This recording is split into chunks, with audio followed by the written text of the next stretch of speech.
Bismillahirrahmanirrahim. Assalamualaikum warahmatullahi wabarakatuh. Sahabat yang dirahmati Allah, di dalam dunia ilmu kanuragan terdapat istilah lempit bumi, yaitu ajian ilmu melipat jarak berpindah diri yang aslinya berjarak jauh menjadi terdekati. Bahkan ilmu ini pernah populer dijadikan sebagai sarana transportasi oleh mereka para wali yang dekat dengan Ilahi Rabbi. Terkhusus mereka, ilmu ini bisa dikategorikan sebagai suatu karomah yang cara kerjanya tanpa harus terus-menerus merapalkan wirid yang membuat lelah. Mereka hanya perlu senantiasa istiqomah dalam setiap lelaku dan melangkah. Lain halnya dengan para santri ataupun para pecinta nabi dan wali. Mereka membutuhkan ijazah wirid yang berantai rapi dan terus-menerus menempa diri agar lempit bumi berhasil mereka kuasai. Namun ternyata, apalah gunanya lempit bumi di dunia yang hanya sebentar ini?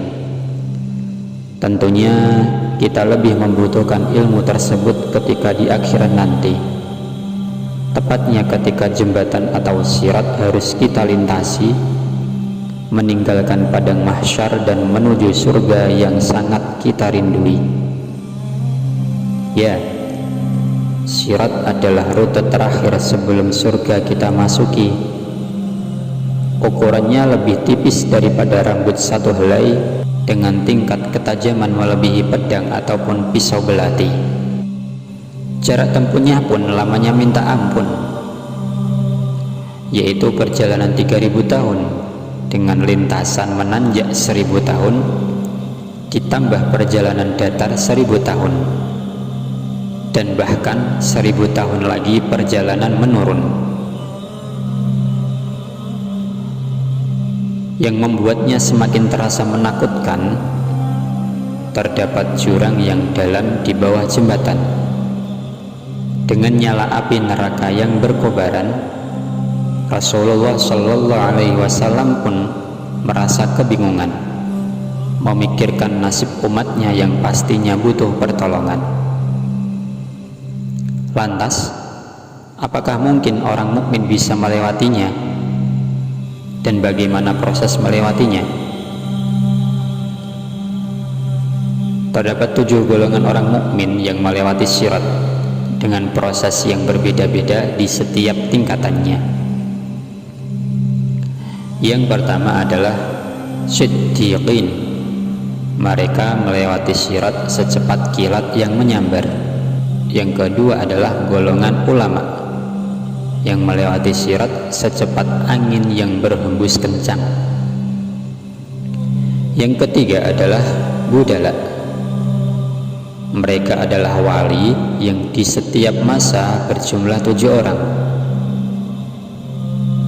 Mereka melewati sirat dengan cara terbang seperti burung dengan waktu yang sangat singkat.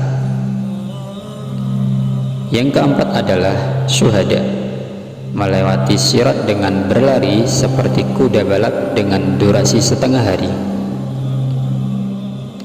Yang kelima adalah hujjaj. Mereka adalah yang berhasil melakukan haji dengan mabrur. Mereka melintasi sirat cukup dengan seharian penuh. Golongan yang keenam adalah orang yang taat. Mereka cukup melintasi sirat dengan durasi 30 hari. Golongan yang terakhir yaitu ahli maksiat. Ketika mereka mulai melangkahkan telapak kakinya, dosa-dosa mereka dipikulkan di punggungnya, dan ketika mereka melintas di atasnya, maka jahanam pun ingin membakarnya.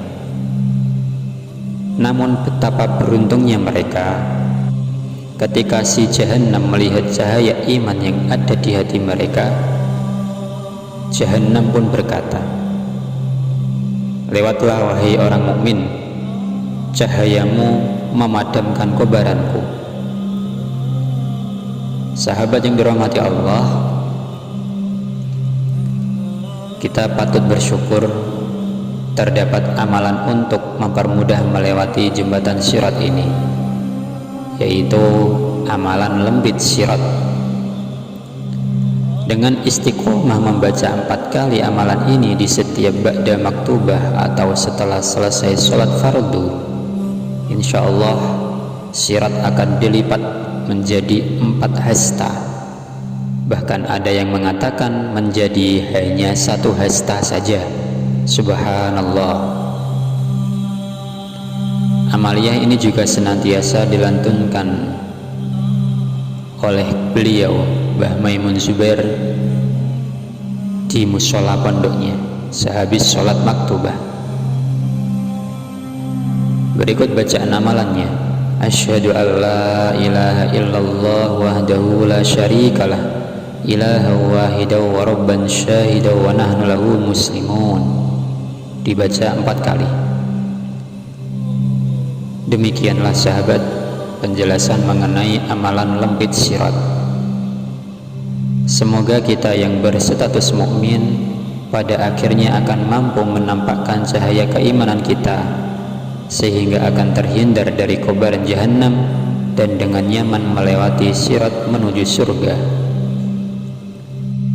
Selain berusaha dengan amalan lembit sirat ini, kita juga sangat berharap berkesempatan akan mendapat syafaat dari baginda Nabi Muhammad sallallahu alaihi wasallam.